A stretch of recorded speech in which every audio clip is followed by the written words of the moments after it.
Monsieur le Président, Monsieur le Ministre, certes, les États-Unis ne sont pas la France, mais des différences ne peuvent effacer des points communs qui apparaissent aux yeux de beaucoup de nos concitoyens. Dernièrement, donc aux États-Unis, des milliers de personnes se sont soulevées après le meurtre de George Floyd par la police de Minneapolis. Une indignation mondiale, saine, juste, légitime, s'est répandue. Et en France, cette colère entre en résonance avec les combats menés pour que toute la lumière soit faite sur la mort de plusieurs de nos concitoyens lors d'interpellations. Ici aussi, en France, des dizaines de milliers de personnes se sont ainsi rassemblées pour rappeler qu'avant George Floyd, il y a eu, en France, M. Adama Traoré, Mme Zineb Redouane, Zied Benna, Bouana Traoré et beaucoup d'autres. Face à cette indignation qui monte, vous avez annoncé, Monsieur le ministre Castaner en particulier, des mesures pour tenter, dites-vous, de mettre fin aux violences policières et au racisme dans la police.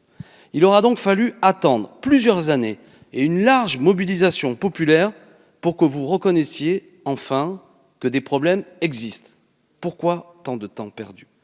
Depuis la nomination de M. Castaner, on a le sentiment que le ministère de l'Intérieur a toujours cherché, en réalité, à taire ces sujets, à les minimiser, à les étouffer, niant des violences contre les gilets jaunes, niant des interpellations anormalement violentes, en particulier dans des quartiers populaires, et préférant même colporter parfois de fausses informations.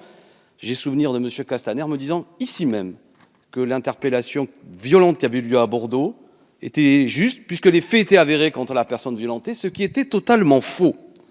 Le dernier rapport du Défenseur des droits, publié hier, montre que tout ça, que cette attitude était fausse.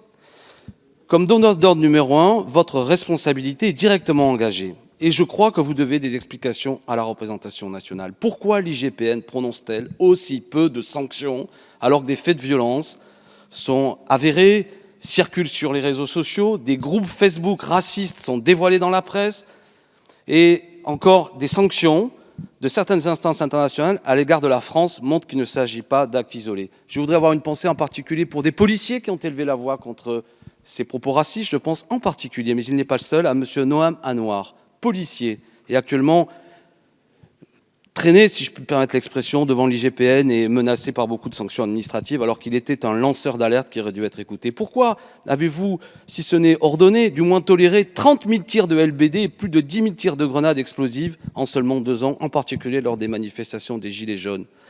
J'ai déposé avec mon groupe une proposition de loi pour interdire ces armes potentiellement létales qui mutilent et brisent des vies. Vous avez balayé tout ça d'un revers de main. Pourquoi certaines techniques d'interpellation, je pense notamment au plaquage ventral, ne sont pas remis en cause? Encore notre groupe, Mme Obono, M. Bernalici, ont déposé un projet de loi, vous l'avez rejeté. Vous l'aurez compris, il y a aujourd'hui une situation grave, un manque de confiance d'une partie importante de la population envers notre police qui doit être un service public apprécié de tous et respecté. Pour qu'il soit respecté, chacun de ceux qui ont cette mission difficile doit être respectable. Et je dois dire, pour être franc avec vous, que nous avons un manque de confiance à croire que vous allez pouvoir mener à bien ce travail. Mais ma question est, pourquoi ce temps perdu? Pourquoi il y aura-t-il fallu ce scandale révélé par l'organe de presse Street Art, montrant que 2 groupes désormais rassemblant 8 000 et 9 000 personnes, dont beaucoup de policiers ayant des propos intolérables? Pourquoi il a fallu tout ce temps et cette réaction qui n'est pas venue de l'institution pour que vous commenciez à faire des déclarations qui vont dans le bon sens? Je veux prendre la conférence de presse hier comme un point positif, un petit pas en avant, mais que de temps perdu, que de gens blessés, que de vies perdues par des techniques d'interpellation et par finalement une banalisation, me semble-t-il, de la part de l'institution face à des choses qui sont intolérables. L'heure est grave, Monsieur le Ministre. Vous aurez compris, nous avions demandé la démission de M. Castaner, qui nous semble tellement avoir été aussi peu à la hauteur de la situation que cette déclaration que nous avions faite nous semble encore d'actualité. Mais j'aimerais vous entendre sur pourquoi tant de temps perdu.